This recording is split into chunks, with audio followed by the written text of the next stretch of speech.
how to stay calm and positive in life. Picture this. It's Monday morning, 6 a.m. Before your feet even hit the floor, your mind is already racing like a Formula One car with broken brakes. Work presentation, relationship drama, bills due. Thursday, that conversation with your mother you've been avoiding for 3 weeks. Your heart starts pounding. Your chest feels like someone placed a brick on it. Your breathing gets shallow. You haven't even gotten out of bed yet. Sound familiar? Here's what most women don't realize. You're not broken. You're not weak. You're not bad at handling stress. You're just human, living in a world that seems specifically designed to steal your peace and drain your positivity before you've had your first cup of coffee. But here's what really gets me fired up. While you're lying there drowning in mental chaos, she exists. You know her. That woman in your office who handles crisis meetings like she's discussing the weather. Your sister who raises 3 kids and runs a business but still has energy to call and check on you. That friend who faced a devastating divorce last year and somehow came out stronger, calmer, more centered than before. She has the same 24 hours you do, the same bills, deadlines, and family drama. Probably more responsibilities if we're being honest. So what the hell does she know that you don't? I used to think some people were just born with a calm gene. That serenity was handed out at birth, and I missed the line. I'd watch these women float through chaos with unshakable peace and assume they lived charmed lives. I was dead wrong. Here's what I discovered after years of research, working with hundreds of women, and my own journey from anxious mess to unflappable force of nature. She doesn't have a calm gene. She has a system. Not meditation apps that collect dust after 3 days. Not positive thinking that crumbles the moment real life hits. Not deep breathing exercises that work great until your teenager starts screaming or your boss sends that passive-aggressive email. A complete daily practice system that generates calm and positivity from the inside out. An offensive strategy, not just defensive reactions to whatever life throws at her. See, here's what the self-help industry gets wrong. They treat stress and negativity like isolated problems to fix. Take this pill, try this technique, download this app. It's like trying to bail water out of a sinking boat instead of fixing the hole. Your brain isn't broken. It's actually working perfectly. The problem is it's designed for survival, not happiness. Your ancestors needed constant vigilance to avoid being eaten by predators. That negativity bias that kept them alive now keeps you awake at 3 a.m. replaying conversations that happened 6 months ago. Research shows your brain processes negative information 5 times faster than positive information. You remember criticism longer than compliments. You plan for problems that will never happen while overlooking opportunities right in front of you. Dr. Rick Hansen puts it perfectly. Your brain is like Velcro for negative experiences and Teflon for positive ones. This isn't your fault, it's evolution. But evolution also gave you something else, neuroplasticity. The ability to rewire your brain through consistent practice, not positive thinking, not willpower, practice. The women who seem naturally calm and positive, they've built neural pathways through repetition that make serenity their default setting. They've trained their minds like athletes train their bodies. And here's the truth that might sting a little. Every minute you spend wishing you were calmer is a minute you could spend becoming calmer. This book contains 8 foundational practices that create what I call offensive calm, a life system that generates peace and positivity before stress even has a chance to take root. Not quick fixes, not temporary band-aids, a complete rewiring of how you experience daily life. Think about it this way. Most stress management is like playing defense in basketball. You're constantly reacting, blocking, trying to prevent the other team from scoring. You might survive the game, but you're exhausted and you never really get ahead. What I'm teaching you is offense, how to consistently score points, how to take control of the game instead of just reacting to what the other team does. When you master these 8 practices, stress still happens, challenges still arise, but instead of feeling like life is happening to you, you feel like you're actively creating your experience. You stop being the victim of your circumstances and become the architect of your inner world. Practice 1, the paradox of control. Stop exhausting yourself trying to control everything and focus your energy where you actually have power. This one shift alone will cut your stress in half. Practice 2, revolutionary gratitude. Find gold in your shadows. Transform every difficult experience into fuel for growth and wisdom. Practice 3, the stop method. Reset your emotional state in 60 seconds. Take back control when feelings hijack your logic. Practice 4, rewriting your inner narrative. Fire your harsh inner critic and hire a supportive inner coach instead. Your self-talk creates your reality.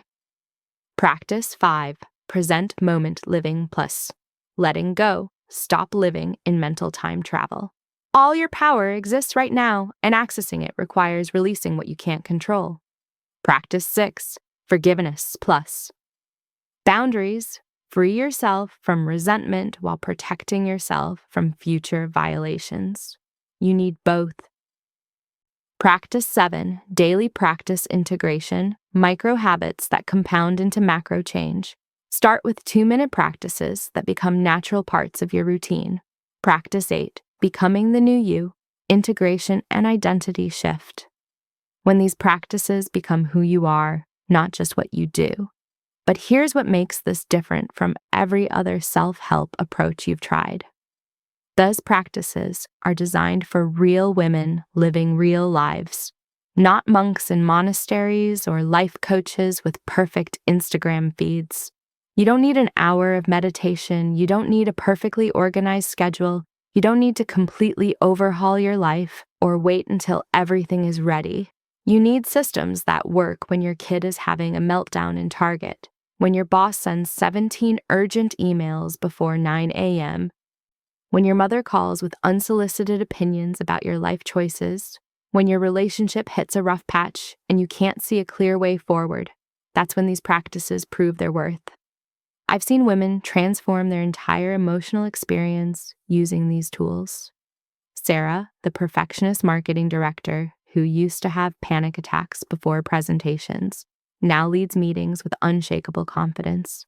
Lisa, the overwhelmed single mom who felt like she was drowning in responsibilities, now handles chaos with grace and even finds moments of genuine joy in her busy days. Maria, who couldn't make a decision without second-guessing herself for weeks, now trusts her intuition and moves forward with clarity. These women aren't special. They're not naturally gifted with some calm gene you missed out on. They simply learn to use their minds differently. These aren't 8 separate techniques you try when you remember. They're interconnected practices that build on each other, creating a foundation so strong that chaos can't shake it. You'll start noticing changes in week 1. By month 3, people will ask what's different about you. By month 6, you'll look back at your old stressed out self with compassion and amazement. This isn't about becoming emotionally numb or pretending problems don't exist. It's about developing the internal resources to handle whatever life brings with grace, wisdom, and yes, even positivity. Because here's what I learned. Calm isn't something you find, it's something you create. Positivity isn't something that happens to you, it's something you generate from within. The woman you want to become, the one who stays centered during chaos, who finds lessons in setbacks, who radiates peace even in difficult seasons. She's not some future version of you. She's waiting inside you right now. These 8 practices are simply the keys to unlock her. Remember that Monday morning at 6 a.m., the racing mind, tight chest, overwhelming anxiety before your feet even hit the floor? That version of you is about to become a memory. Your transformation doesn't start tomorrow when you feel more motivated. It doesn't start next Monday when your schedule clears up. It doesn't start after you finish this book and think about implementing it someday. It starts the moment you make a decision, the decision that your peace matters, that your emotional well-being is worth fighting for, that you deserve to move through life with calm confidence instead of anxious reactivity. The 8 practices in this book aren't just concepts to understand. They're tools to use, systems to implement, habits to build. Each one will rewire a different part of your mental and emotional experience. You ready? Let's unlock the unshakable version of you. Chapter 1. The Paradox of Control. Your Circle of Influence.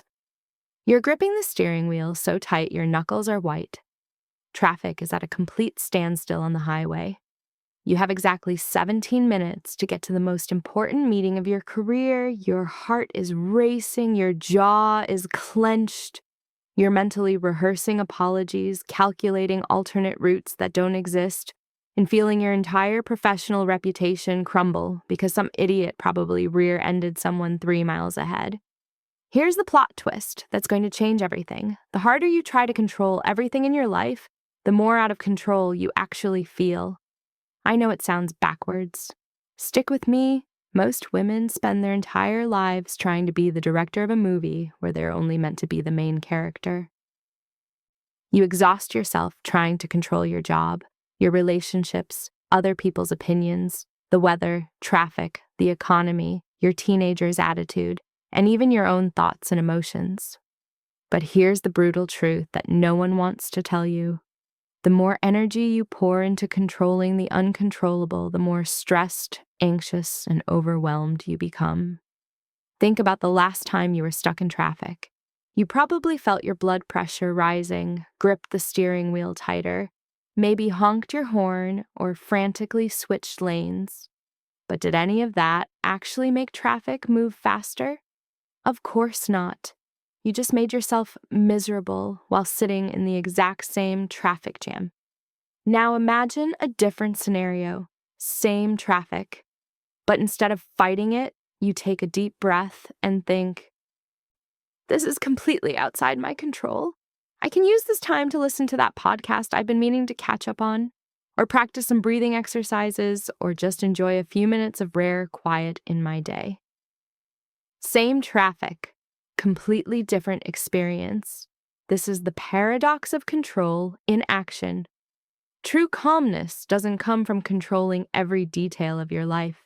It comes from understanding the difference between what you can influence and what you cannot. Let me share something that will revolutionize how you approach every stressful situation. It's called the circle of influence, and it's about to become your new best friend. Imagine you're standing in the center of 2 circles. The inner circle represents everything you have direct control over. Your thoughts, your actions, your reactions, your decisions, how you treat others, what you eat, how you spend your time, the effort you put into your work. The outer circle represents everything outside your control. Other people's choices, the past, the future, natural disasters, the economy, your boss's mood, your mother-in-law's opinions about your parenting, whether your teenager actually listens to your advice. Here's what most people do wrong, and I guarantee you've done this. They spend 90% of their mental energy worrying about things in the outer circle while completely neglecting the inner circle where they actually have power. They stress about whether their boss likes them instead of focusing on doing excellent work. They worry about what might happen next year instead of making good choices today. They try to change their partner's personality instead of working on their own communication skills. They obsess over their adult children's life decisions instead of managing their own boundaries and responses. But here's what happens when you flip this script, and this is where the magic lives. When you pour your energy into the inner circle, into what you can actually control, something remarkable occurs. Your influence naturally expands. When you focus on being the best version of yourself, you positively impact everyone around you. When you control your reactions to difficult situations, you often influence how those situations unfold. When you stop trying to force outcomes and start focusing on your effort and attitude, better outcomes tend to follow. Let me tell you about Jennifer, a client who learned this lesson the hard way. Jennifer was a marketing director at a tech startup going through massive changes. Her CEO was unpredictable. The company was restructuring every few months. She felt like everything was falling apart, and she couldn't control any of it. She spent months trying to predict what would happen next, attempting to influence decisions that weren't hers to make, and losing sleep over scenarios that might never occur. She was working 16-hour days trying to control every aspect of her team's performance, her project's outcomes, and even her colleagues' opinions of her work. She was exhausted, anxious, and on the verge of a breakdown. Then one day, I had her do something simple that changed everything. I gave her a piece of paper and told her to draw those 2 circles. Then I had her honestly categorize everything she was worried about. She was shocked by what she discovered. She was spending almost all her mental energy on things in the outer circle while completely neglecting the inner circle. The CEO's mood, outer circle, the company's restructuring decisions, outer circle, her colleagues' reactions to changes, outer circle, whether the company would survive the transition, outer circle, her own work quality, inner circle, her attitude during meetings, inner circle, how she communicated with her team, inner circle, the relationships she built with colleagues, inner circle, how she prepared herself for whatever changes might come, inner circle. So Jennifer made a radical decision. She would focus exclusively on what she could control, doing her job excellently, maintaining a positive attitude, building good relationships with colleagues, and preparing herself for whatever might come next. The result?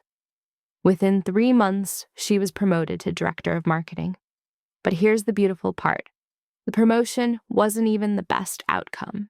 The best part was the peace she felt during those 3 months. Instead of living in constant anxiety about the future, she was present, focused, and genuinely calm. She started sleeping through the night again. Her relationships improved.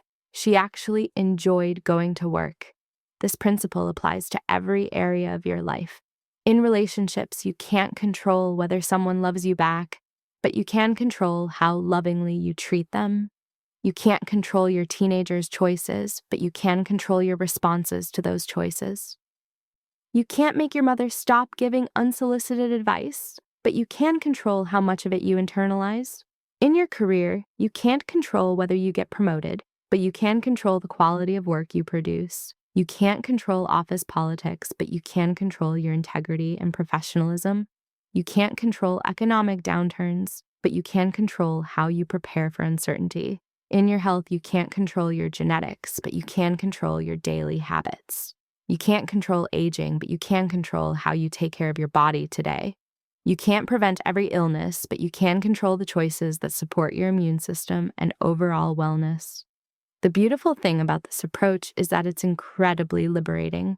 When you truly accept what's outside your control, you stop wasting energy fighting unwinnable battles. You stop lying awake at night replaying conversations you can't change or rehearsing scenarios that may never happen. You start sleeping better, thinking clearer, feeling calmer. But here's the key, and this is where most people get confused. This isn't about becoming passive or giving up on your dreams.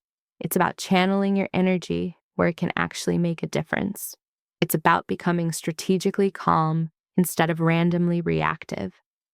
Think about a tree in a storm. The tree that survives isn't the one fighting the wind. That tree breaks. The tree that survives bends with the wind while staying rooted in strong soil. It adapts to what it can't control while staying grounded in what it can.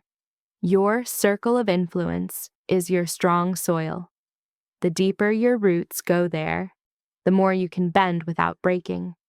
Here's your practice for this week.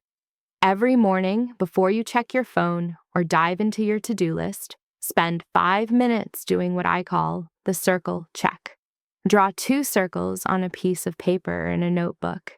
In the inner circle, write down 3 things you can control that day.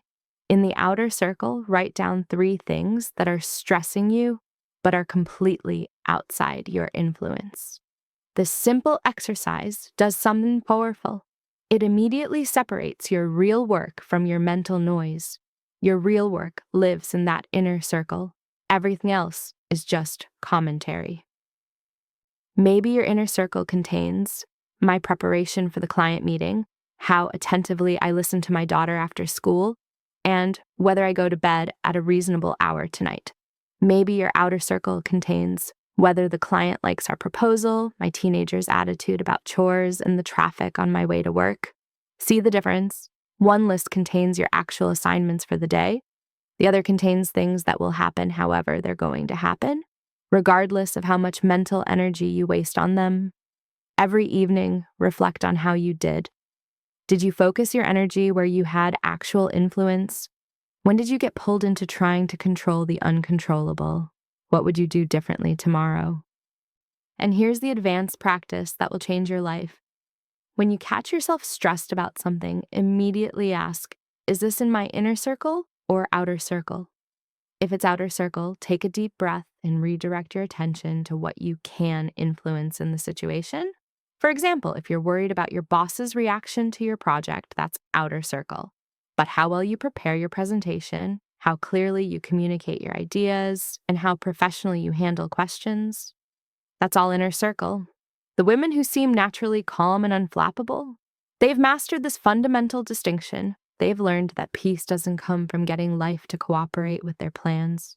It comes from cooperating skillfully with life while maintaining complete ownership of their responses, their effort, and their choices.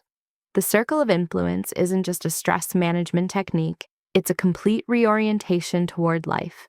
It's the difference between being a victim of circumstances and being the author of your experience. When you stop trying to control everything and start controlling what matters, you don't just feel calmer, you become more effective, more influential, more powerful.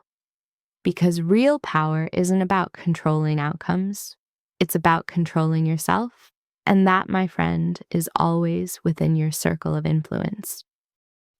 Chapter 2. Revolutionary Gratitude. Finding gold in the shadows. Lost your job. Got rejected. Day went completely sideways. Most people complain. Revolutionaries find gold in the ashes. I want to talk about gratitude, but not the kind you think. Not the fluffy, write down 3 good things gratitude that feels forced when your world is falling apart. I'm talking about revolutionary gratitude. The kind that finds treasure in your worst moments and transforms pain into power. Most people practice what I call easy gratitude.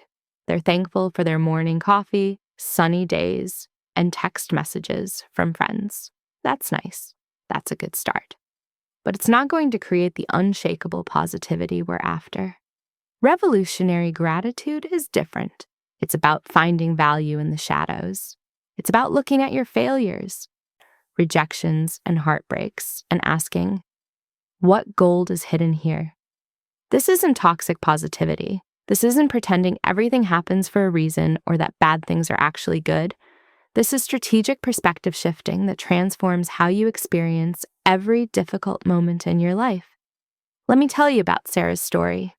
Sarah had worked at the same marketing firm for 8 years. She was reliable, competent, and comfortable. Then the company restructured, and she was laid off with 2 weeks' notice. At 42, with a mortgage and 2 kids in college, she was devastated. For the first month, she was angry, scared, and felt like a complete failure. She'd send out resumes during the day and cry in her car in grocery store parking lots.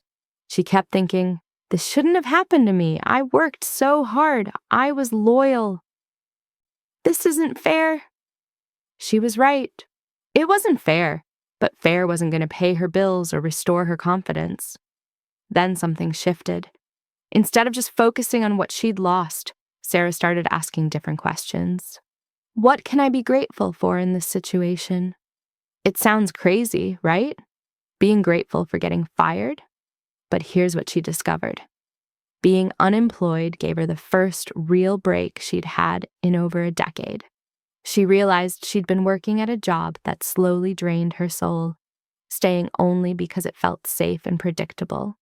The forced break allowed her to reconnect with her teenage daughters, rediscover creative interests she'd abandoned, and honestly evaluate what she actually wanted from her career.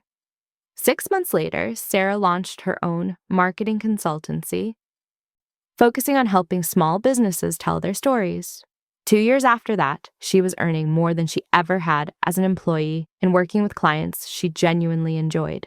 She told me, getting fired was the best thing that ever happened to me, but I never would have seen it that way if I hadn't learned to look for the hidden gifts. This is revolutionary gratitude in action. Here's how it works. Every difficult experience in your life contains at least 3 types of hidden value. Redirection value. Sometimes what feels like a setback is actually life steering you away from the wrong path toward the right one. That job rejection might be protecting you from a toxic workplace. That relationship ending might be freeing you for something better aligned with who you're becoming. Strength building value. Challenges force you to develop muscles you didn't know you had. The financial stress that taught you to budget, the health scare that motivated you to finally prioritize self-care, the difficult conversation that helped you find your voice. Clarity value. Hardships cut through the noise and show you what really matters. The family crisis that reminded you to cherish time with loved ones.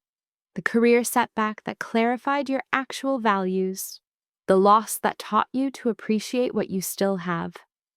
Your job as a revolutionary gratitude practitioner is to become a benefit detective. When something difficult happens, you investigate what redirection, strength building, or clarity value might be hidden here. This doesn't mean you skip the processing. Feel the disappointment.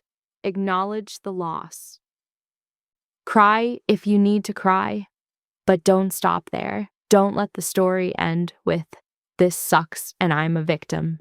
Ask yourself, if this experience were preparing me for something better, what might that be? What strength am I being forced to develop? What clarity is this situation offering me? Let me give you a more personal example. 3 years ago, I went through a friendship breakup that knocked me sideways. Someone I'd been close to for over a decade suddenly cut me out of their life with no explanation. I was hurt, confused, and honestly pretty angry. For weeks, I kept replaying our last conversation, trying to figure out what I'd done wrong. I felt rejected and questioned my worth as a friend. The easy response would have been to stay stuck in that victim story forever. Instead, I practiced revolutionary gratitude. I asked myself what value might be hidden in this painful experience. Here's what I found. Redirection value. This friendship had become one-sided. I was always initiating contact, always accommodating their schedule, always supporting their dreams while mine got ignored. The ending forced me to examine whether this dynamic was showing up in other areas of my life. Strength building value. I learned to sit with rejection without making it mean I was fundamentally flawed. I developed better boundaries in other relationships. I stopped over-functioning for people who weren't equally invested. Clarity value. I got crystal clear about what I actually wanted in friendships. Mutual respect, reciprocal effort, genuine interest in each other's lives. This clarity helped me recognize and appreciate the friends who did show up this way. That painful friendship ending led me to deeper, more authentic relationships. But I would never have gotten there if I'd stayed stuck in, "Why did this happen to me?" Here's your revolutionary gratitude practice. Step 1, the shadow inventory. At the end of each day, write down one challenging thing that happened. Maybe your presentation didn't go well. Maybe you had an argument with your teenager. Maybe you got criticism that stung. Step 2, the gold excavation. Ask these 3 questions about that challenging experience. What redirection value might this contain? How might this be steering me towards something better? What strength-building value might this contain? What capabilities am I being forced to develop? What clarity value might this contain? What is this teaching me about my values, boundaries, or priorities? Step 3, the gratitude shift. Write 1 sentence, starting with, I'm grateful for challenging experience because it. For example, I'm grateful for the harsh feedback from my boss because it's forcing me to develop thicker skin and clearer communication. I'm grateful for my teenager's eye rolling because it's teaching me to stay calm under pressure and pick my battles. I'm grateful for being turned down for that promotion because it's clarifying what I actually want in my career. This isn't about pretending you're happy these things happened. It's about training your brain to extract value from every experience instead of just enduring the difficult ones. Here's what happens when you practice revolutionary gratitude consistently. You develop what I call benefit-finding vision, the ability to spot opportunities and lessons even in your worst moments. When someone criticizes you, instead of just feeling hurt, you also notice what useful information might be buried in their feedback. When a plan falls through, instead of just feeling disappointed, you also consider what better opportunity might now be available. When you make a mistake, instead of just feeling stupid, you also appreciate the learning it provided. This doesn't make you immune to pain. It makes you resilient to it. Pain becomes information instead of just suffering. Setbacks become setups for comebacks. Failures become education. You stop being someone things happen to and become someone who extracts wisdom from everything that happens. The beauty of this practice is that it rewires your brain at a neurological level. Your brain is constantly looking for patterns and evidence to support your existing beliefs. If you believe life is hard and unfair, your brain will find endless evidence of that. But if you train your brain to look for hidden benefits and opportunities, it starts finding those instead. This isn't magical thinking, this is strategic thinking. You're training yourself to notice possibilities that were always there but that you previously overlooked because you were focused on the problems. I had a client named Rachel who got this so beautifully. She was going through a divorce after discovering her husband's affair. She was heartbroken, furious, and felt like her entire life had been a lie. But after practicing revolutionary gratitude for several months, she told me something that gave me chills. I'm grateful for discovering the affair because it saved me from wasting more years in a marriage that wasn't real. I'm grateful for the pain because it's teaching me to trust myself again. I'm grateful for having to rebuild my life because I get to create something authentic this time. 6 months later, Rachel had started the art therapy practice she'd dreamed about for years, but never had the courage to pursue. She was dating someone who actually appreciated her creativity. She developed friendships with other women who supported her growth instead of just tolerating her presence. The affair hadn't just ended her marriage. It had freed her to become who she was always meant to be. That's the power of revolutionary gratitude. It doesn't change what happened. It changes what you do with what happened. Revolutionary gratitude isn't about being thankful for trauma. It's about being strategic with perspective. It's about refusing to let difficult experiences be purely destructive. It's about becoming someone who can find treasure in any situation, no matter how dark it initially appears. When you master this practice, you become virtually unbreakable. Because no matter what life throws at you, you know there's gold in those ashes. You just have to be wise enough to look for it. Chapter 3, The Stop Method. Emotional Resetting.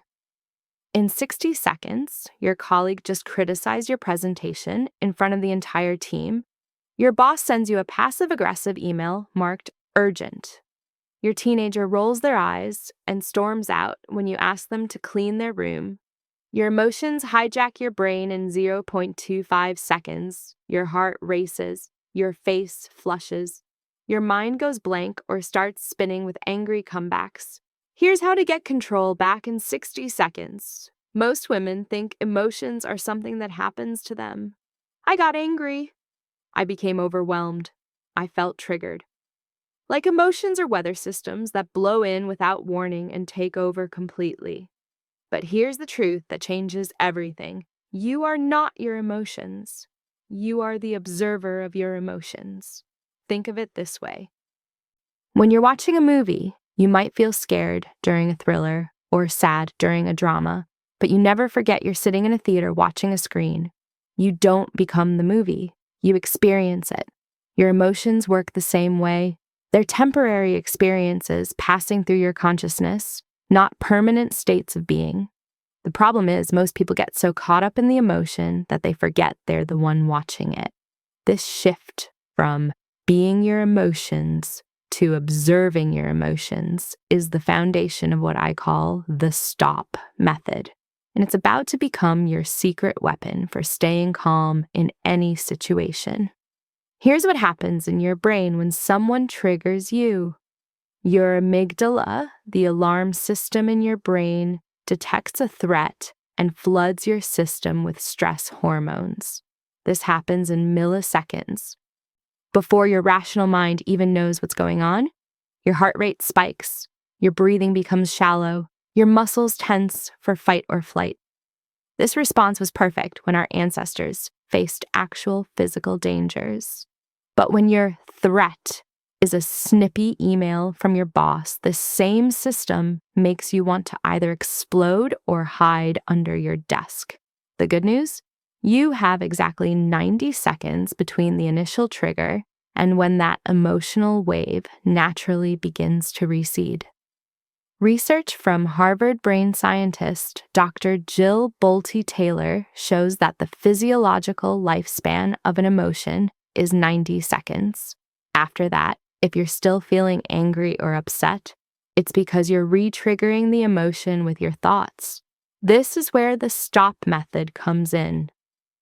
It's designed to work within that 90-second window to reset your emotional state before it takes over your day. So, stop.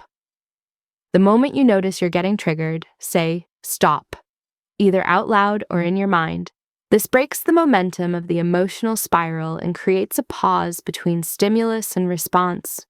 It's like hitting the emergency brake on a runaway train. The key is catching yourself early. Look for the physical signs: tension in your shoulders, heat in your face, your jaw clenching, your breathing getting shallow. These are your early warning system. Take a breath. Not just any breath.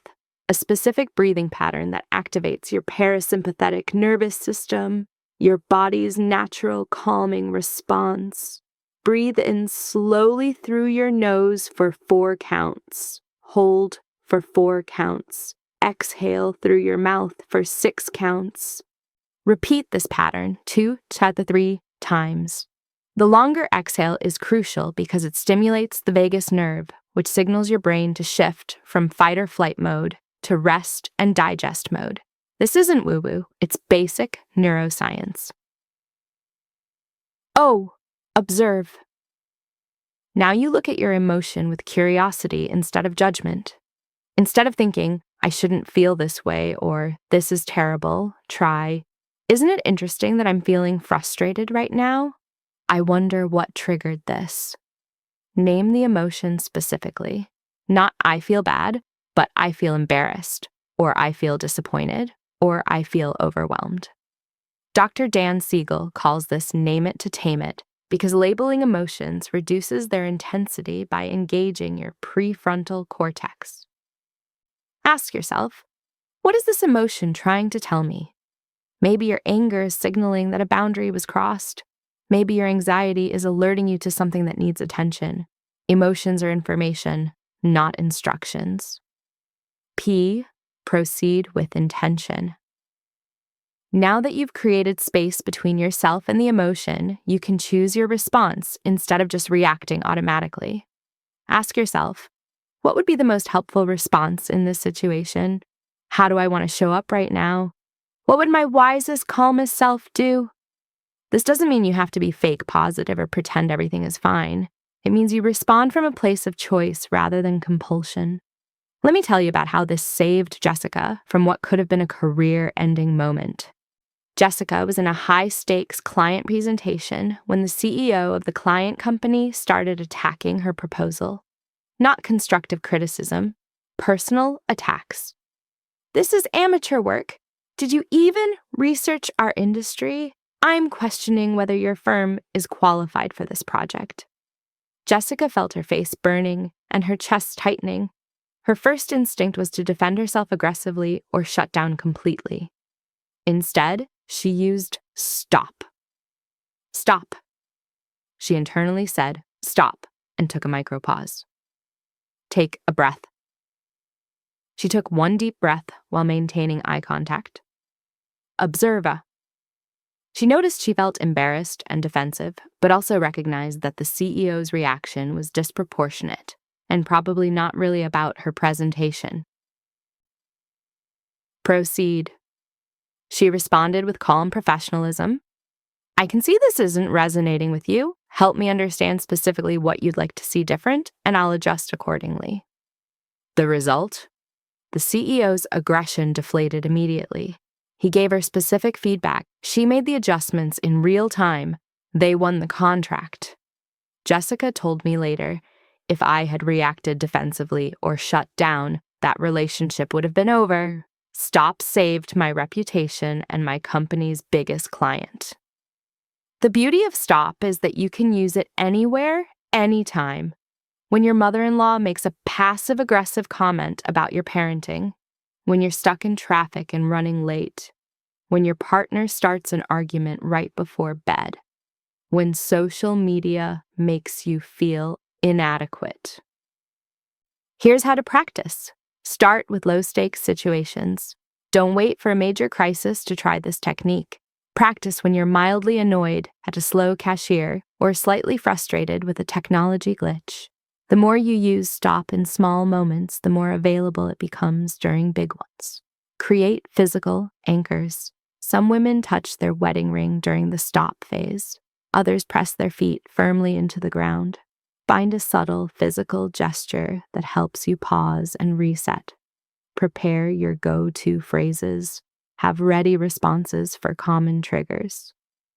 That's interesting feedback. Let me think about it. I need a moment to process this. Help me understand your perspective. These buy you time while you work through stop. The advanced version of stop includes what I call emotional aikido, using the energy of the trigger to strengthen your response rather than letting it knock you off balance. For example, if someone's criticism makes you feel defensive, you can use that energy to become more curious about their perspective. If someone's dismissive attitude makes you angry, you can channel that energy into clearer, more confident communication. Remember, stop isn't about suppressing emotions or pretending they don't exist. It's about creating space between the emotion and your response so you can choose how to handle the situation wisely. The goal isn't to never feel triggered. The goal is to catch yourself quickly and reset before you say or do something you'll regret. I had a client named Maria who was struggling with road rage. Every traffic jam, every slow driver, every person who cut her off would send her into a fury that lasted hours. She'd arrive at work or home still seething, carrying that anger into interactions with colleagues and family. After practicing stop for just 2 weeks, she called me laughing. I was in the worst traffic yesterday, and this guy cut right in front of me. I felt that familiar rage starting, said stop, took my breaths and realized this person I'll never see again just saved me from being in an accident if there was one ahead. I actually felt grateful instead of furious. That transformation happened because Maria learned to observe her road rage instead of becoming it. She could feel the initial spike of anger, use stop to create space, and then choose a different interpretation of the situation. Another client, Jennifer, used stop to transform her relationship with her teenage daughter. Every time her daughter would roll her eyes or give attitude, Jennifer would immediately get defensive and lectures would ensue.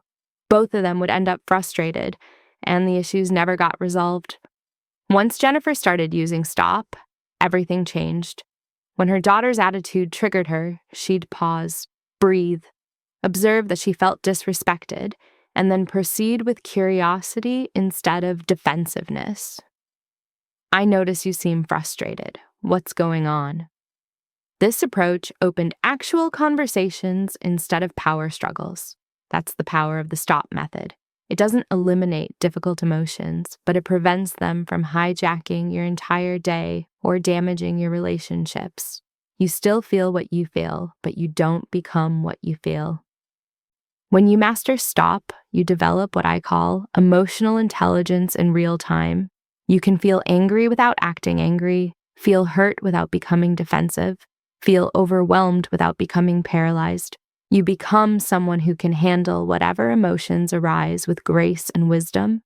And that kind of emotional mastery, that's what creates the unshakable calm that others notice and admire. Practice stop this week. Start small. Notice the difference between reacting and responding. Watch how this simple tool transforms not just how you feel, but how others respond to you. Because when you can stay calm in the storm, you become the calm in everyone else's storm too. Chapter 4: Rewriting Your Inner Narrative. From critic to coach. You're not good enough. You always mess up. Everyone is judging you. You'll never get this right. If a friend talked to you the way you talk to yourself, you'd dump them immediately. Yet you let that voice in your head berate you all day long like it's your job. Here's something that might shock you. That harsh inner critic isn't actually you. It's a collection of old programming. Things you heard from parents, teachers, peers, and society throughout your life. It's the voice of your fears, your insecurities, and your limiting beliefs. But it's not the voice of your truth. The real you, the conscious, aware, wise part of you, has the power to observe this voice and choose whether to listen to it or not. Your inner voice is the most important conversation you'll ever have because it's the only conversation that never stops. From the moment you wake up until you fall asleep, there's a constant dialogue running in your mind, providing commentary on everything that happens to you. This internal soundtrack shapes how you see yourself, interpret events, and respond to challenges. If it's harsh and critical, it becomes a barrier to everything you want. If it's supportive and empowering, it becomes your greatest asset.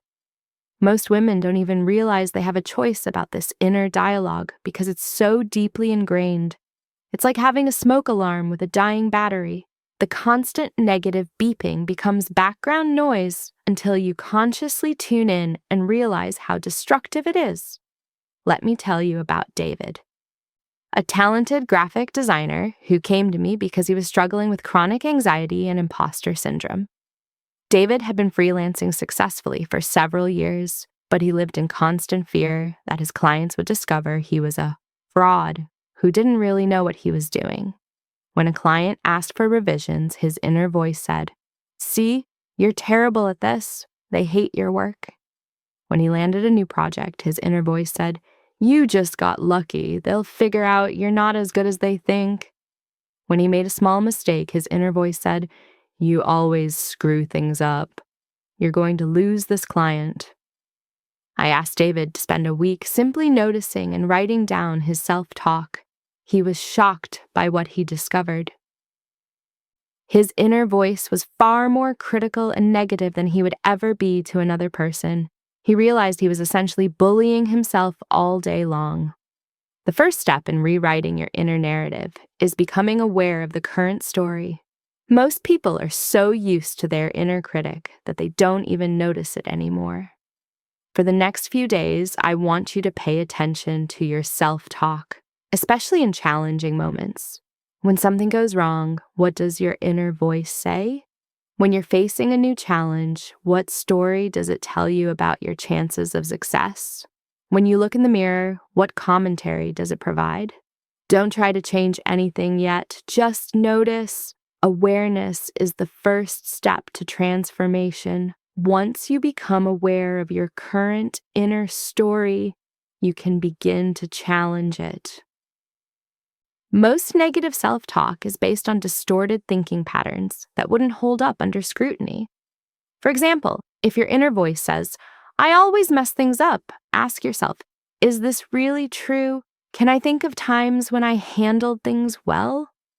Is always an accurate word to use here? Often you'll find that your inner critic is making sweeping generalizations based on limited evidence or isolated incidents. It's taking one mistake and turning it into a story about your entire character.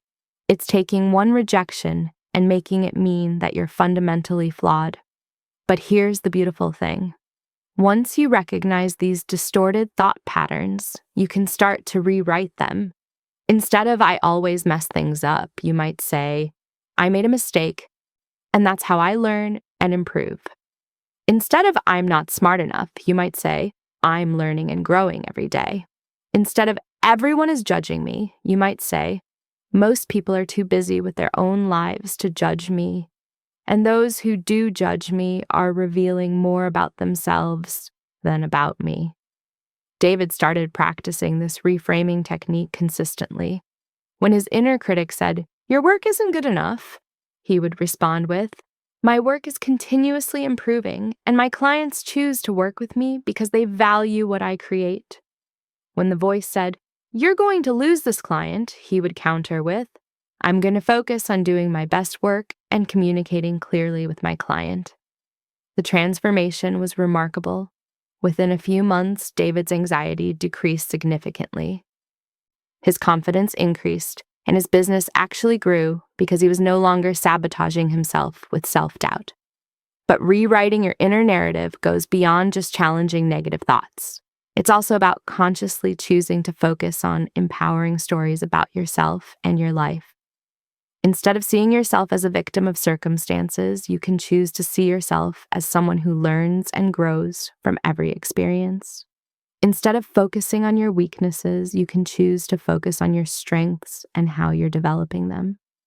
One powerful technique is to write yourself a letter from your future self, the person you're becoming through all your growth and learning. What would that wise, confident, successful version of yourself say to you right now? What encouragement would they offer? What perspective would they share about your current challenges? This isn't about positive thinking or denial. It's about choosing stories that empower you rather than stories that diminish you.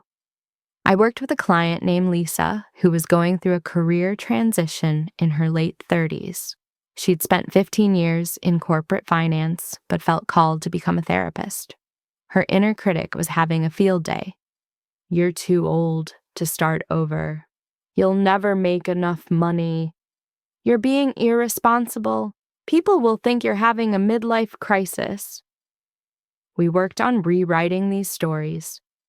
"You're too old to start over" became, "You have valuable life experience that will make you a better therapist."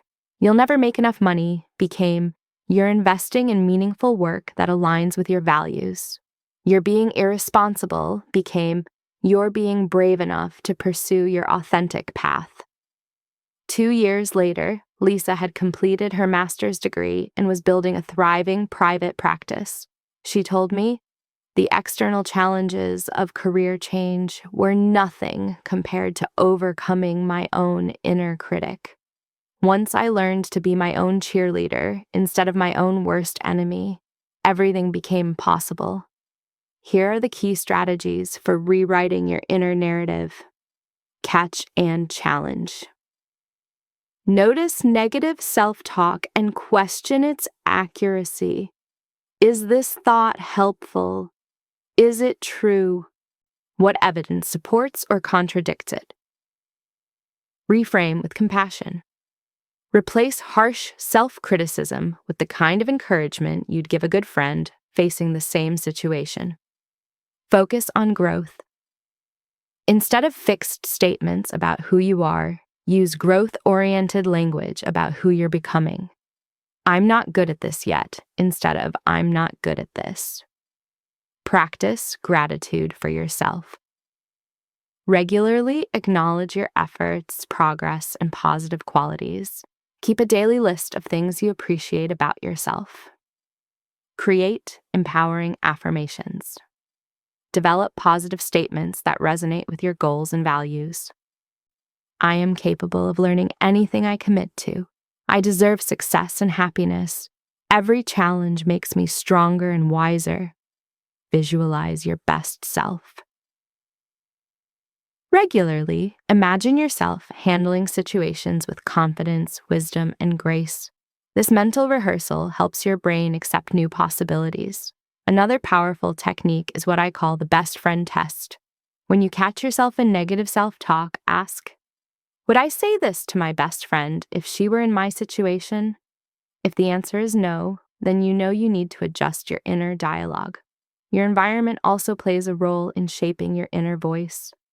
Surround yourself with people who believe in you and speak positively about your potential. Limit exposure to those who constantly criticize or undermine your confidence. The voices around you become the voice inside you. I remember working with Sandra, a marketing manager who was terrified of presenting to senior leadership.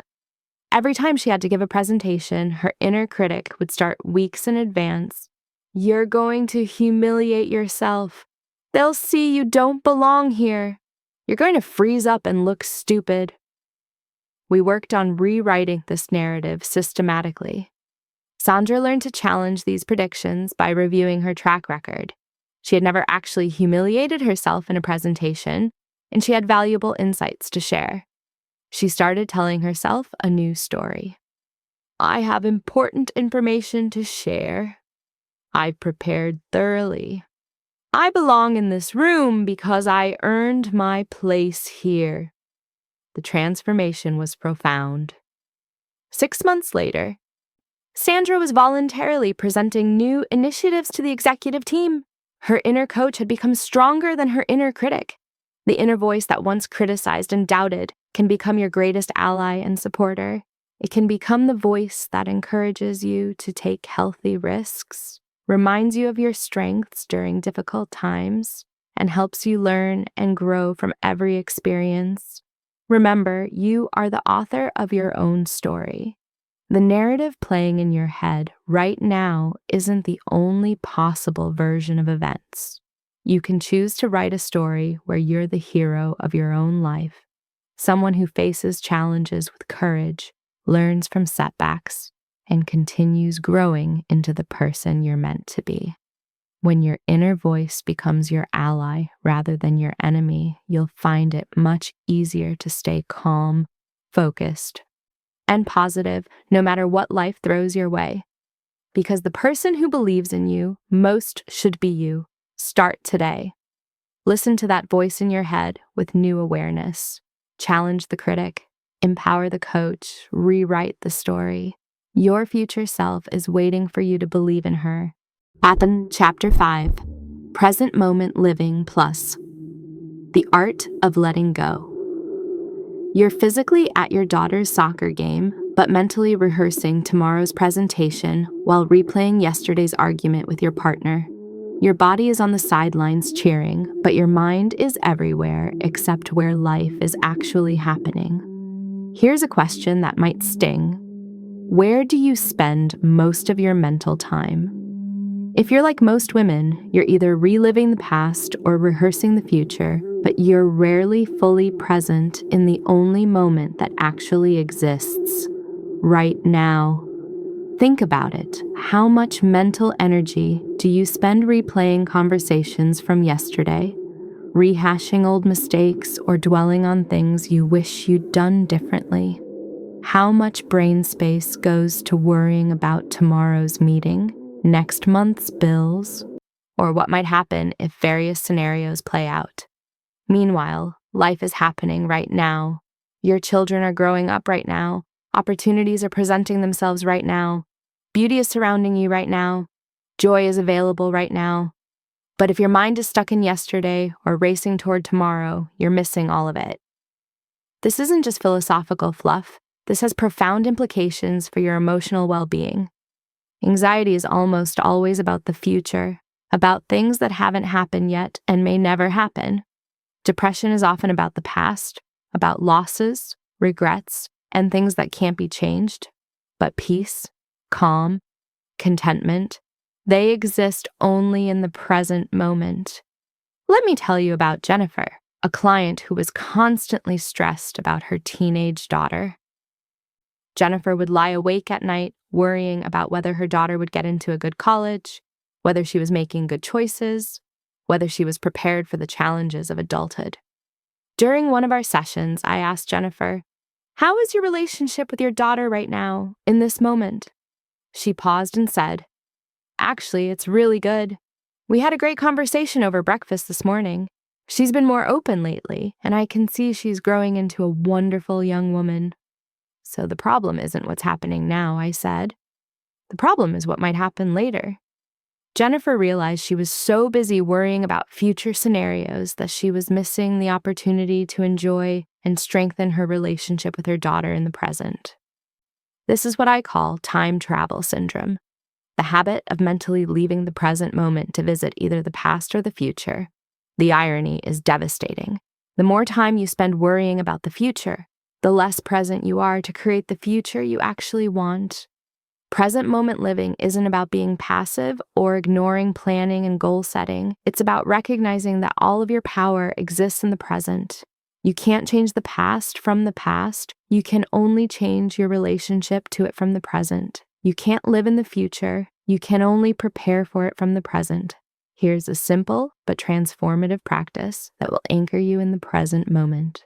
The 5, 4, 3, 2, 1 technique. Whenever you notice your mind racing toward the future or getting stuck in the past, engage your senses to bring yourself back to now. Notice 5 things you can see around you right now. Really look at them. Their colors, shapes, textures. Notice 4 things you can touch. The temperature of the air on your skin, the texture of your clothes, the surface you're sitting on. Notice 3 things you can hear. Maybe it's traffic outside, the hum of an air conditioner, or the sound of your own breathing. Notice 2 things you can smell. Notice 1 thing you can taste. This simple exercise immediately brings you out of your head and into your body, out of time travel and into the present moment. It's like dropping an anchor in the sea of consciousness. But staying present requires more than just techniques.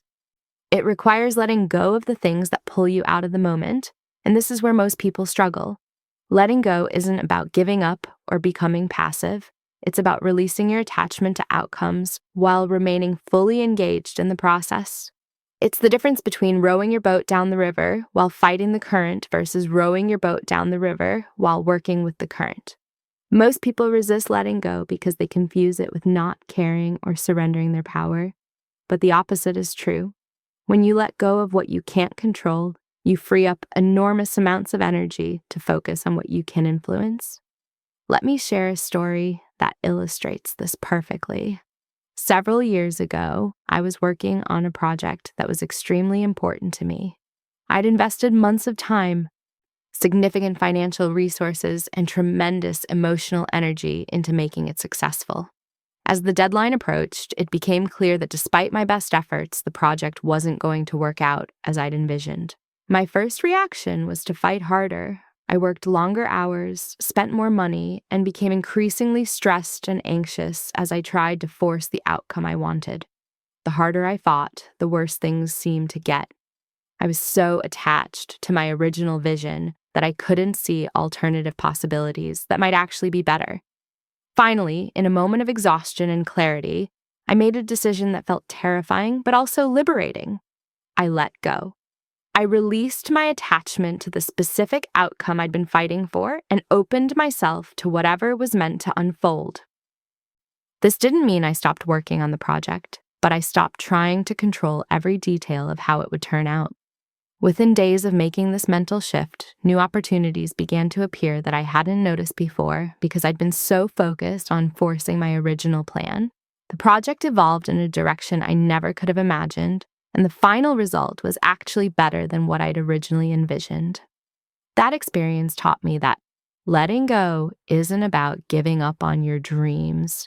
It's about holding your dreams lightly enough that you can recognize when life is offering you something even better. One of the most challenging things to let go of is the past. Many people carry old hurts, regrets, and resentments like heavy bags they refuse to set down. They replay conversations they wish had gone differently, obsess over opportunities they missed, and punish themselves for mistakes they made years or even decades ago. But here's the truth about the past. It exists only in your memory. Every moment you spend reliving past events is a moment you're not present for the opportunities and experiences available right now. Every ounce of energy you pour into wishing the past were different is energy that could be used to create a better present and future.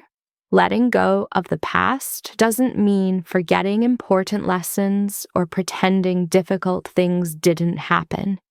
It means extracting whatever wisdom and growth the experience offered, and then releasing the emotional charge that keeps you trapped in old stories. A powerful practice for releasing the past is what I call the gratitude completion ceremony. Think of a past experience that you've been carrying as a burden, a relationship that ended badly, a mistake that still haunts you, or an opportunity you feel you missed. Write a letter to this experience, acknowledging the pain it caused, but also recognizing any gifts it brought you.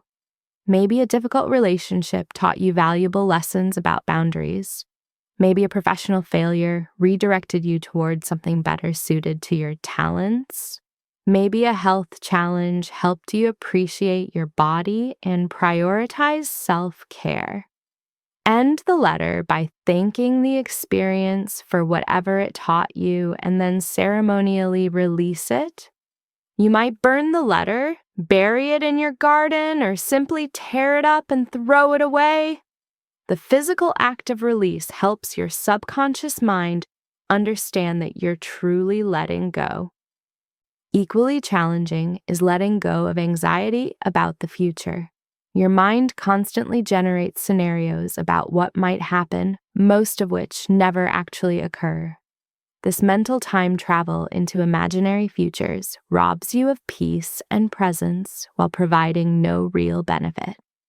When you notice your mind spinning stories about future disasters, gently bring your attention back to the present moment by asking yourself, what action can I take right now to influence this situation positively? If there's an action you can take, take it. If there isn't, consciously release the worry and redirect your attention to what's actually happening in your life right now. Present moment living combined with letting go creates a powerful foundation for unshakable calm. You stop fighting reality and start dancing with it. You stop trying to control every outcome and start trusting your ability to handle whatever comes. When you're fully present, you have access to all your resources, your intuition, your creativity, your emotional intelligence, your problem-solving abilities. When you let go of what you can't control, you free up energy to focus on what you can influence. This isn't about becoming passive or indifferent. It's about becoming skillfully engaged with life as it actually is, rather than as you think it should be. Practice this week. Set 3 random alarms on your phone. When they go off, wherever you are, whatever you're doing, practice the 5, 4, 3, 2, 1 technique to anchor yourself in the present moment. Notice how often your mind was somewhere else when the alarm rang. At the end of each day, ask yourself, What am I holding on to that's keeping me stuck in the past or anxious about the future? What would it feel like to let that go? Remember, you can't control the waves, but you can learn to surf. Present moment awareness and letting go are your balance and your board. Chapter 6, Forgiveness. Boundaries, freedom and protection combined. Forgive and forget, they say. But what if forgiveness isn't about them at all? What if it's the ultimate act of self-protection? If I told you there was one practice that could free you from years of emotional baggage, improve your relationships, reduce your stress levels, and dramatically increase your inner peace, would you be interested? That practice is forgiveness, but not the kind you think. Most people misunderstand forgiveness completely. They think it means excusing bad behavior, letting people off the hook, or pretending hurtful things didn't happen. They think forgiveness is something you do for other people, a gift you give to those who've wronged you. But here's the truth that will revolutionize how you think about this. Forgiveness isn't about other people at all. Forgiveness is about setting yourself free from the prison of resentment, anger, and victimhood. When you hold on to anger and resentment, you're essentially taking poison and hoping the other person will get sick. You're allowing someone who hurt you in the past to continue hurting you in the present. Every time you replay the offense in your mind, every time you tell the story of how you were wronged, every time you fantasize about getting even, you're giving that person power over your emotional state. Let me tell you about how I learned this lesson. Several years ago, a business partner betrayed my trust in a way that cost me significant money and damaged my reputation. I was furious, hurt, and felt completely justified in my anger. For months, I carried this resentment like a heavy backpack everywhere I went. I would wake up thinking about what they'd done, spend hours during the day planning how I might get revenge, or at least ensure they faced consequences for their actions. I told the story to anyone who would listen, each time feeling the anger fresh and raw. But gradually, I began to notice something troubling.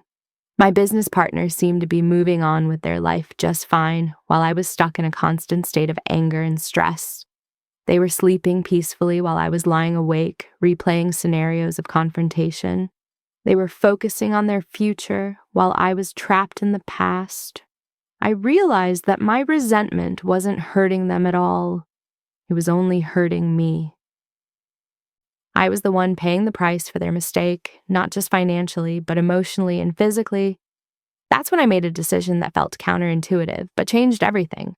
I chose to forgive them, not because they deserved it, not because they had apologized or made amends, but because I deserved to be free from the burden of carrying their mistake around with me. The moment I decided to forgive, something shifted inside me. The heavy feeling in my chest began to lift. The obsessive thoughts about revenge began to fade. I started sleeping better and feeling more like myself again. But here's what really surprised me. Forgiving that business partner wasn't the end of the forgiveness journey. It was just the beginning. Because as I learned to forgive others, I discovered that the person I most needed to forgive was myself. We are often our own harshest critics, carrying around guilt and shame for mistakes we made years or even decades ago. We replay our failures, criticize our choices, and punish ourselves for not being perfect. This self-directed resentment is just as toxic as holding grudges against others, maybe even more so. Self-forgiveness is one of the most challenging but liberating practices you can engage in. It requires you to acknowledge your mistakes without minimizing them, take responsibility without drowning in shame, and commit to doing better without demanding perfection from yourself. But forgiveness alone isn't enough, because forgiveness without boundaries is just enabling. Here's what most people get wrong. They think forgiveness means you have to let people back into your life exactly as they were before. They think it means trusting again immediately or pretending the hurt never happened. This confusion keeps many people stuck in resentment because they're afraid that forgiving means becoming a doormat. Forgiveness plus boundaries. True freedom. Forgiveness frees you from the emotional prison of resentment. Boundaries protect you from entering that prison again. You need both. Think of it this way. Forgiveness is about the past, releasing what already happened. Boundaries are about the future, protecting what's to come. Forgiveness heals the wound. Boundaries prevent re-injury. Let me tell you about Angela's transformation. Angela came to me because her relationship with her mother was destroying her peace of mind. Her mother was consistently critical, manipulative, and emotionally abusive. Every conversation left Angela feeling drained, inadequate, and angry. Angela felt trapped because she believed that being a good daughter meant accepting her mother's behavior, and that forgiveness required continuing to expose herself to ongoing hurt. She'd tried forgiveness before, but without boundaries, the cycle just repeated. We worked on two things simultaneously: forgiving her mother for past hurts while establishing clear boundaries about what behavior she would accept going forward. The forgiveness piece involved Angela recognizing that her mother's criticism came from her own insecurities and unhealed wounds, not from anything fundamentally wrong with Angela. This didn't excuse the behavior, but it helped Angela stop taking it personally. The boundaries piece involved Angela deciding what topics she would and wouldn't discuss with her mother, how long their phone conversations would last, and what she would do if her mother became critical or manipulative during their interactions. For example, Angela told her mother, "I love you and want to have a relationship with you, but I won't discuss my parenting choices anymore. If you bring it up, I'll end our conversation and we can try again another day." The first few times Angela enforced this boundary, her mother escalated her behavior, testing to see if Angela really meant it. But Angela held firm. Over time, her mother learned that criticism resulted in less contact, not more, and began to modify her behavior. 6 months later, Angela told me, "I have a mother again, not the one I always wanted, but one I can actually enjoy spending time with, and I have my peace back." This is the power of forgiveness plus boundaries in action. Here's how to implement this powerful combination. For forgiveness. Acknowledge the hurt without minimizing it. What happened did happen, and it did hurt you. You're not forgetting or excusing the behavior. Recognize that forgiveness is for you, not for them. You're not giving them a gift. You're giving yourself one. You're choosing your peace over your desire for revenge. Focus on releasing the emotional charge, not on changing your relationship with the person. Forgiveness doesn't require reconciliation or trust. It just requires releasing the resentment. For boundaries, get clear about your values and what behavior aligns with them. What will you accept? What won't you accept? What are your non-negotiables? Communicate your boundaries clearly and calmly. I'm not comfortable discussing that topic. I need you to speak to me respectfully. I'm not available for calls after 9 p.m. Prepare to enforce your boundaries consistently. People will test them, especially at first. Your response to boundary violations teaches people how to treat you. Remember that boundaries aren't punishments, they're protection. You're not trying to control other people's behavior. You're controlling your own exposure to behavior that harms you. Some relationships can be fully restored with forgiveness and healthy boundaries. Others may need to be limited or ended entirely to protect your well-being. Both choices can be acts of love for yourself, and sometimes even love for the other person. I worked with a client named Rachel who had to end a decades-long friendship because her friend consistently violated boundaries around gossiping and drama. Rachel forgave her friend for past hurts, but recognized that continuing the relationship was harmful to both of them. Letting go of that friendship was one of the hardest things I've ever done, Rachel told me. But it was also one of the most loving things I could do for both of us. She needed to learn that her behavior had consequences, and I needed to protect my peace. One common mistake women make is thinking they have to forgive quickly to be good or spiritual. Real forgiveness takes time, especially for deep hurts. Give yourself permission to feel angry, to grieve what was lost, to be disappointed. These emotions are part of the healing process, not obstacles to it. Another mistake is thinking forgiveness is a one-time decision.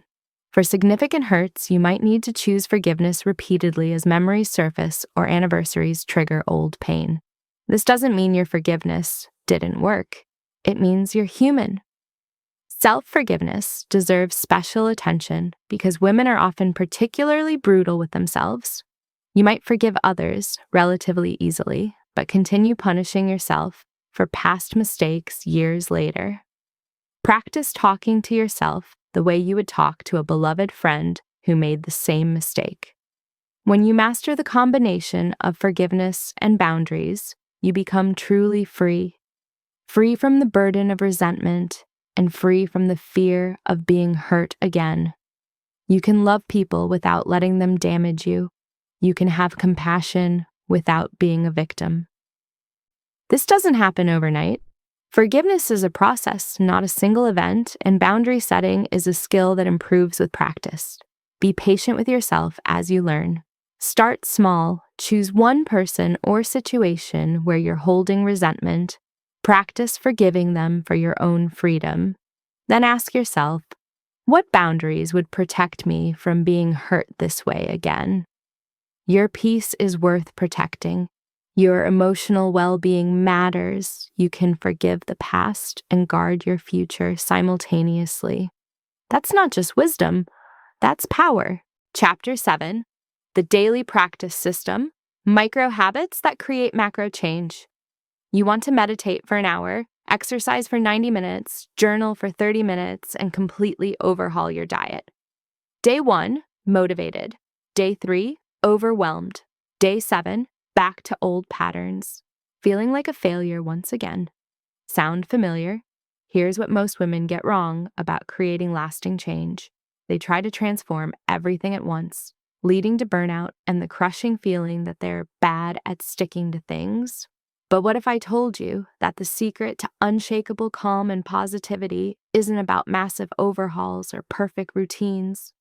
What if it's about micro habits so small they feel almost silly, but compound into life-changing transformation? The women who seem naturally calm and positive, they didn't wake up one day with superhuman willpower.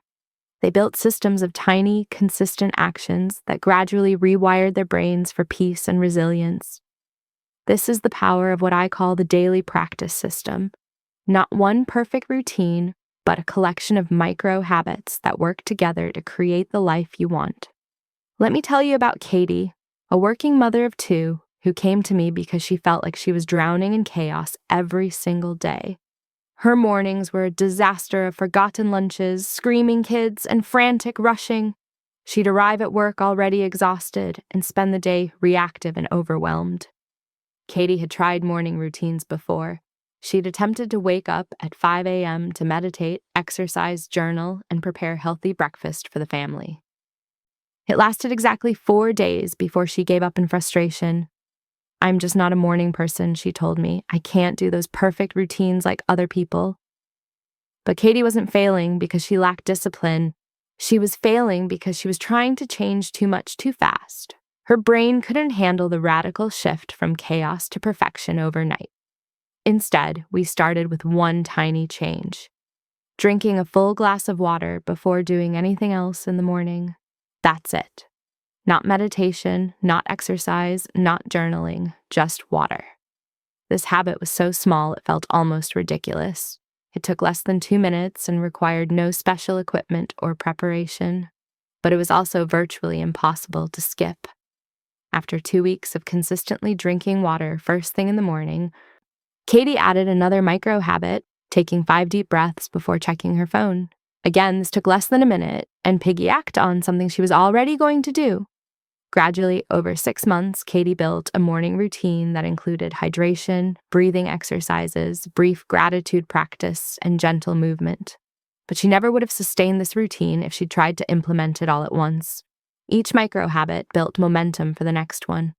More importantly, each consistent action was changing Katie's identity. She wasn't someone trying to be a morning person anymore. She was someone who took care of herself in the morning. This is the secret of the daily practice system. You don't just change your actions, you change who you are. Here's how micro habits work in your brain. Every time you complete a small habit, your brain releases a tiny hit of dopamine, the reward chemical. This creates what neuroscientists call a success spiral. Your brain literally starts associating these positive actions with pleasure, making them easier to repeat. More importantly, each micro habit is like a vote for the type of person you want to become. When you meditate for 2 minutes, you're voting for someone who values inner peace. When you write down one thing you're grateful for, you're voting for someone who notices the good in life. When you take 3 conscious breaths before responding to a difficult email, you're voting for someone who chooses their responses wisely. Your identity is essentially the sum of your votes. Change enough votes, and you change who you are. But here's the crucial part. Start smaller than you think you should. Most people set habit goals that are too ambitious. They commit to 30-minute workouts when they haven't exercised in years, or daily 20-minute meditations when they've never meditated before. These goals feel motivating in the moment, but become overwhelming in practice. The rule for micro habits is this: make it so small you'd feel silly not doing it. Want to exercise more? Start with putting on your workout clothes. Don't commit to a full workout, just commit to changing clothes. Often, once you're dressed, you'll naturally do some movement. But even if you don't, you've succeeded at your habit. Want to meditate regularly? Start with 1 conscious breath. Not 5 minutes, not even 1 minute. 1 breath. Once that becomes automatic, add a 2nd breath, then a 3rd. Want to eat healthier? Start by adding 1 vegetable to 1 meal per day. Don't overhaul your entire diet. Just add some spinach to your morning smoothie or include a side salad with dinner. The beauty of micro habits is that they remove the friction that usually sabotages good intentions. When a habit is tiny, you can maintain it even on your worst days. Tired? You can still take 1 deep breath. Busy? You can still drink a glass of water. Stressed? You can still write down 1 thing you're grateful for. And on days when you feel energetic and motivated, you naturally expand beyond the minimum. The micro habit becomes your floor, not your ceiling. I worked with a client named Michelle who wanted to start a gratitude practice, but kept failing at writing 3 things I'm grateful for every night. We shrunk it down to writing just 1 word, 1 thing she appreciated from that day. Coffee. Sunshine. Hug. This tiny habit stuck because it felt effortless. 6 months later, Michelle was writing full paragraphs about her gratitude, but she built up to it gradually. The 1-word minimum was always there as her safety net on difficult days. Here's your daily practice system framework. Choose 3 micro habits. Maximum. Don't try to change everything at once. Pick 1 habit for morning, sets positive tone, 1 for during the day, maintains momentum, and 1 for evening, creates closure. Stack them onto existing routines. Attach your micro habits to things you already do automatically. After I brush my teeth, I'll take 3 deep breaths. Before I check my phone, I'll drink water. After I sit down for dinner, I'll think of 1 thing I'm grateful for. Focus on consistency, not perfection. Your goal is to do the habit, not to do it perfectly. 2 minutes of meditation is infinitely better than 0 minutes. 1 push-up is infinitely better than none. The habit that exists is better than the perfect habit that doesn't. Track completion, not quality. Use a simple tracker, a wall calendar, phone app, or notebook. Mark an X when you complete the habit, regardless of how well you did it. This visual progress reinforces the identity change and creates momentum. Be patient with the process. Micro habits feel deceptively small because their power lies in accumulation. You might not notice dramatic changes in week 1, but by month 3, people will start commenting on your calmness. By month 6, you'll look back amazed at how different you feel. Here are some proven micro habits for calm and positivity. Morning anchors: drink a full glass of water before anything else. Take 5 deep breaths before checking your phone. Write down one thing you're looking forward to today. Stand outside for 30 seconds, whatever the weather. Daily resets: take 3 conscious breaths before entering any building. Pause for 1 breath before responding to emails. Notice one beautiful thing during your commute. Set a phone reminder to ask, "How am I feeling right now?" Evening closures: write one thing that went well today. Take 3 deep breaths while washing your face. Put your phone in another room before bed. Think of one person you're grateful for. The magic happens when these micro habits start connecting with each other. Your morning breathing practice makes you more aware of your breath throughout the day. Your evening gratitude reflection makes you notice more positive moments during the day. Your daily reset practices make you calmer, which makes your evening wind down more effective. I had a client named Sarah who started with just one micro habit, writing down one good thing from her day before bed. This tiny practice began to change how she experienced her days. Because she knew she'd need to find something positive to write down, she started naturally paying more attention to pleasant moments throughout the day. After a month, she added drinking water while thinking about one thing she was excited about that day. 3 months later, Sarah had unconsciously developed a complete system that kept her grounded and positive.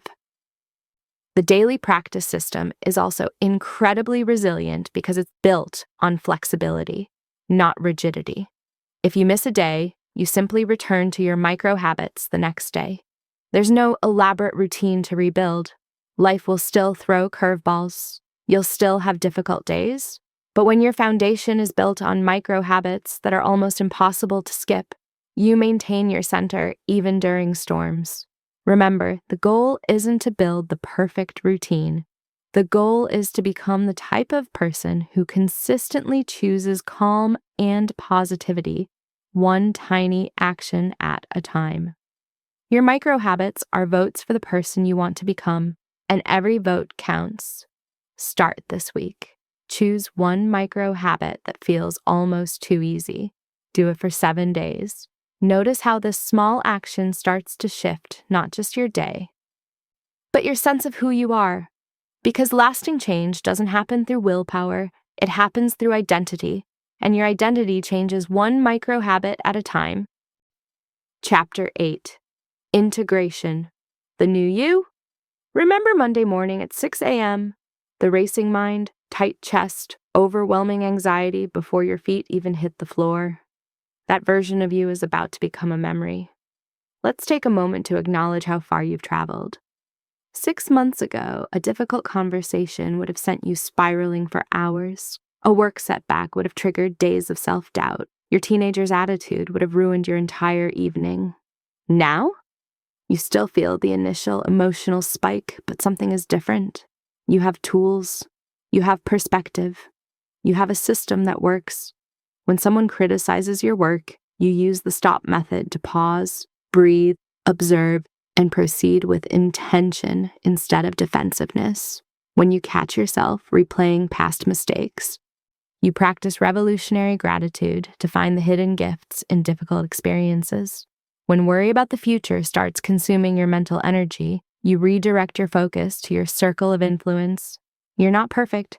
You never will be, and you don't need to be, but you're no longer at the mercy of every emotional wave that crashes over you.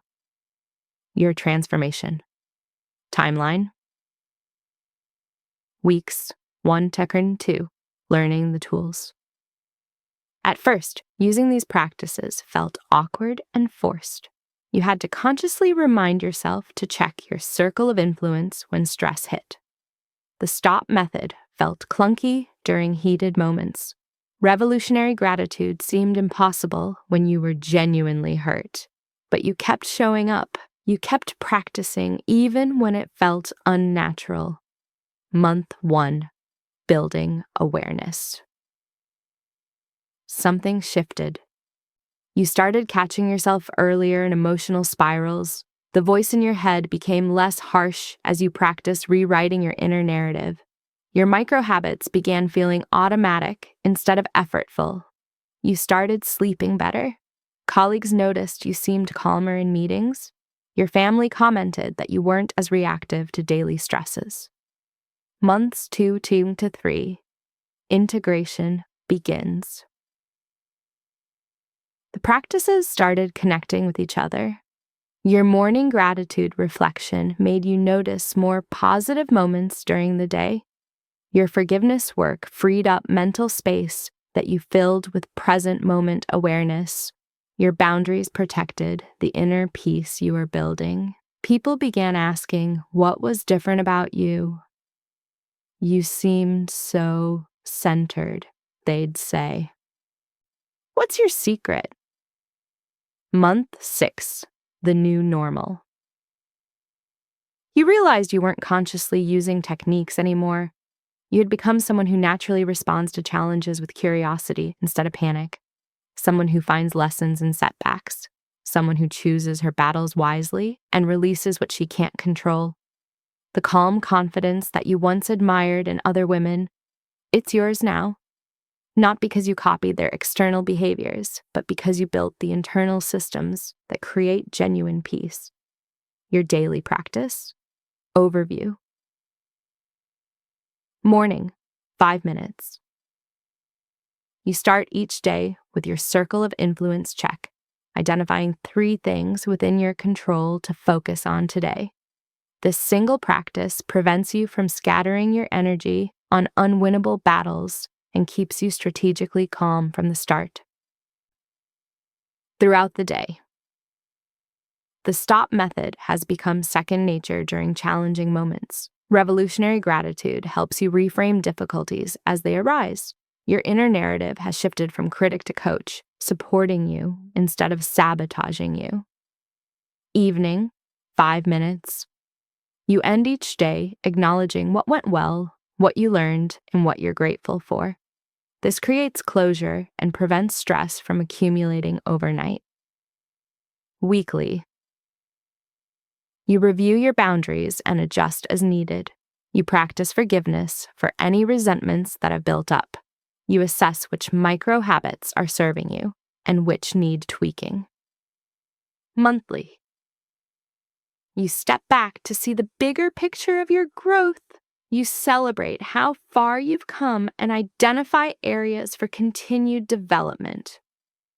This isn't a rigid schedule you force yourself to follow. It's a flexible system that adapts to your life while maintaining your center. The circular callback. Monday morning transformed. It's Monday morning, 6 a.m. Your eyes open naturally. No jarring alarm needed because you've been prioritizing sleep as part of caring for yourself. Before checking your phone, you drink your glass of water and take 5 conscious breaths.